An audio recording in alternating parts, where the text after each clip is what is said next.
चले भोपाल की खबर को रुख कर लेते हैं, जहां गोविंदपुरा इंडस्ट्रियल एरिया स्थित एग्जीबिशन ग्राउंड में आज फेड एक्सपोर्ट 2025 का भव्य आयोजन किया गया, जिसमें देश भर के उद्योगों और उद्यमियों ने अपनी नवीन तकनीकों प्रोडक्ट्स का प्रदर्शन किया। कर्म को ही पूजा मानने वाले 3 युवा उद्यमियों ने साबित कर दिया है कि अगर सच्ची लगन हो तो मुकाम हासिल किया जा सकता है।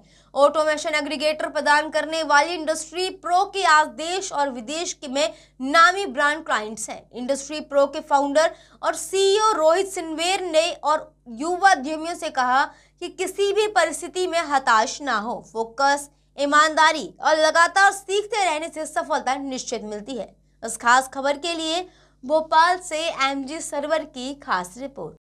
By Chief Minister Dr. Mohan Yadav, and we have thanked 3 young entrepreneurs from Bhopal who have created his niche in automation and digitalization. Bhopal-based and large group of multinational, particularly Indians, are their clients. We have with us Mr. Rohit. Rohit, Industry Pro, what it signifies? So Industry Pro is a global automation aggregator. We are acting as a single point solution for all the industrial automation requirements of the industries. Industries like manufacturing, construction, power, oil and gas.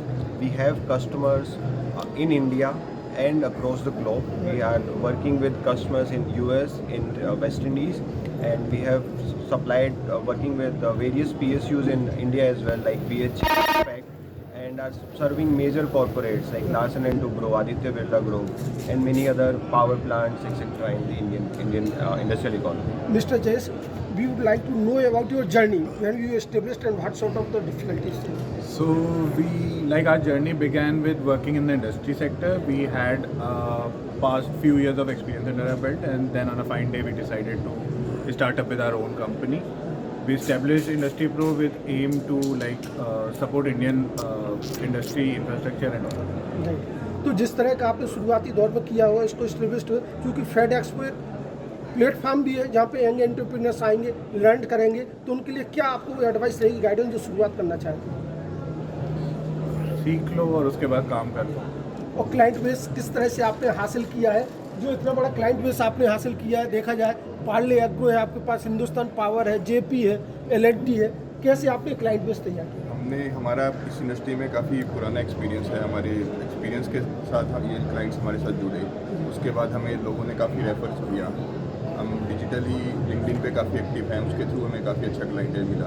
उसके through हम बाहर की company है Trinity exploration, उसके साथ में अच्छा खासा प्रोजेक्ट्स कर रहे हैं अभी। और लेकिन जिस तरह से देखा जाए कि लोग कहते हैं कि जो मेट्रो सिटीज़ है अदर्स, बेंगलोर वगैरह, तो वहाँ है, लेकिन आपने उस भोपाल जैसे एक एनवायरनमेंट में, कल्चर में ये डेवलप कर पाए आप अपना, उसको क्या कहें? हमने बेसिकली स्टार्ट शुरू में राजस्थान से किया है, उसके बाद में हम मेंटरशिप हमें यहाँ से मिली, तब हम यहाँ पे पिछले साल भोपाल में शिफ्ट हुए। वहाँ शिफ्ट हुए। On the kind of environment in Madhya Pradesh overall for industry अच्छा है काफ़ी। हमें यहाँ पे आईसी इंक्यूबेशन सेंटर है आरटेक का, उनके थ्रू हमें अच्छी मेंटरशिप मिल रही है। अनंत मैनेजमेंट सर्विसेज एक हमारे मैनेजमेंट कंसल्टेंट है सर, उनसे काफ़ी अच्छा हमें सपोर्ट मेंटरशिप। तो यहाँ पर भोपाल में भी मतलब एक अच्छा एक एटमॉस्फेयर हम कह सकते हैं कि स्टार्टअप के ग्रोथ के लिए है, यंग एंटरप्रेन्योर्स के लिए एटमॉस्फेयर हर जगह है, जिसको काम करना है उसके लिए तो हर जगह है, जिसको नहीं करना है वो तो घर पे बैठे। तो ये है मतलब झील कहा जाए कि काम करने का आपका जुनून होना चाहिए, अल्टीमेटली आपका पैशन टू वर्क ही काम आएगा। Thank you very much. Thank you so much.